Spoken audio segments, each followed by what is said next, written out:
Good morning. You're listening to FloorDaily.net, and I'm Kemp Harr. This morning, my guest is Dean Thompson, the president of the RFCI, the Resilient Floor Covering Institute. Dean, how you doing? I'm doing great. Thanks, Kemp. I want to talk to you about this news from last week. The exclusions from the Section 301 tariffs, list 3, the ones that gave LVT with the click profile, they eliminated the 25% tariff for a while. They're back on. I want to talk about that in a minute. First, though, I know I've caught you down in LaGrange. A little background, you're down in LaGrange because the early part of your career, you worked for Milliken. Yes. And when you took this role as the head of the trade association that represents the resilient floor covering business, you just stayed where home was, right? Exactly. Worked out terrific. Mm-hmm. That's a beautiful place down there. A lot of pine trees, a lot of pickup trucks. I used to go down there every year to the Masters water ski tournament. Now, I wasn't in it. I was a spectator. Beautiful Down in Callaway Gardens, yeah. We used to come visit LaGrange. It's a beautiful small community. Absolutely fabulous. It's where Milliken's factory still is for their carpet business. Yeah, so I was 5 years at Armstrong, 38 years at Milliken, and now 14 years at RFCI. Been in the industry a few years for sure. Yeah, right. Treated me well. All right, so let's talk about this. It's big news. We feel like that the rigid LVT is about two-thirds of the $4.3 billion resilient market at wholesale values, and that's Santo Tercivia's estimate on that. So the product was refined in China. The majority of it comes from China, and in September of 18, there was a 10% tariff that was put on that product, and then I guess the next year in the spring, that 10% went to 25%, and we're bumping along with a 25% tariff on that product. And then in November of 19, an exclusion was granted, and the tariff went away. They said when they took it away in November that it was going to be away until August the 7th of 2020, and many of the industry pundits thought, well, there's really two reasons why they would give you an exclusion.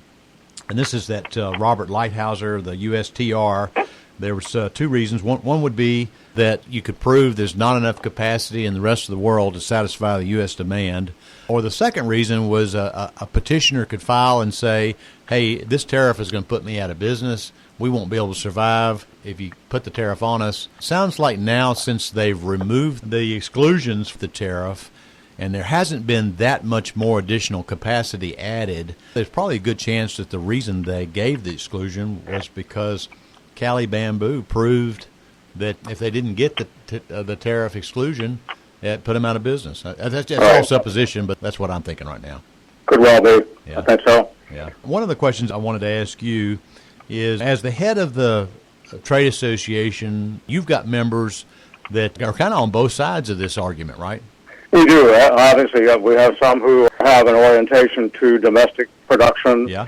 But let's be frank. I mean, still 70% of the LVT, roughly, I think, number is imported. Yeah. And even with some added domestic capacity, that domestic capacity is primarily being driven in the rigid core side, Right.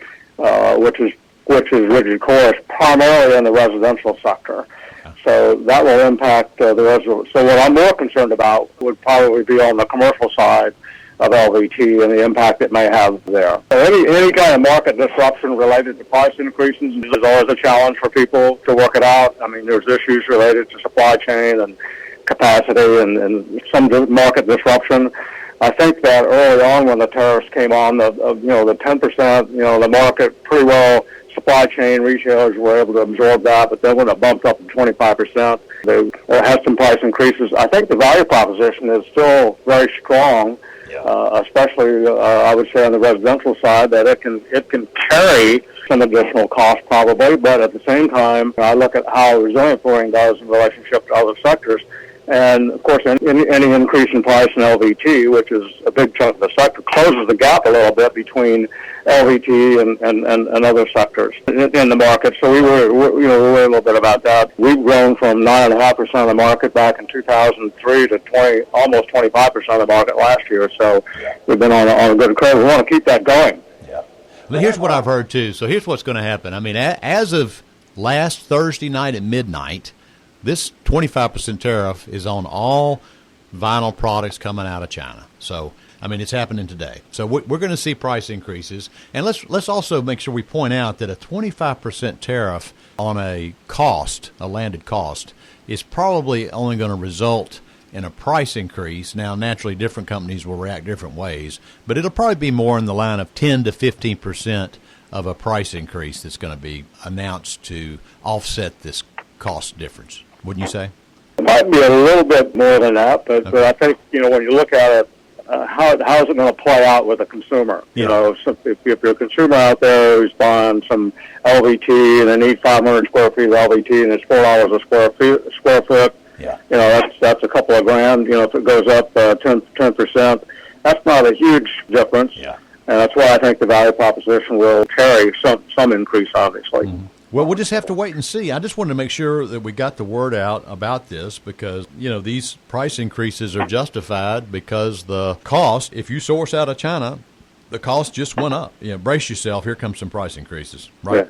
Yeah. I think the other dynamic on the consumer side, remember, flooring is a fairly infrequent purchased item. So, that's right. The average consumer isn't sitting around thinking about increases in flooring, like they might in gasoline. I mean, they're going to go and buy flooring, and they're pretty much insulated from maybe where pricing was to where it is today. I don't know the facts on this either, Kemp, but I do know that people have been ramping up their imports from other countries where the tariff is not so impacted, but I don't have a good feel in terms of what the capacity is coming from Thailand and other places where people are trying to go do alternative sourcing to circumvent the tariffs from China. Let's make sure we mention that there's no tariffs on a Taiwanese product, on product that comes in from Vietnam. There's no tariffs on any of that. And let's also mention that there's 5 companies that have announced that they're going to build U.S. capacity here, and they're underway on that. The only issue right now, though, is that some of that's been delayed because the intellectual transfer of knowledge only happens if you bring people from China over here to teach them how to do it, and I think that's probably been disrupted a little bit thanks to the virus. But I would definitely think so. Travel back and forth is a big challenge. Yeah. Dean, this is exactly what I want to talk about, and appreciate you spending time with us. Again, been talking to Dean Thompson, the president of the RFCI, and you've been listening to Kemp Harr and FloorDaily.net.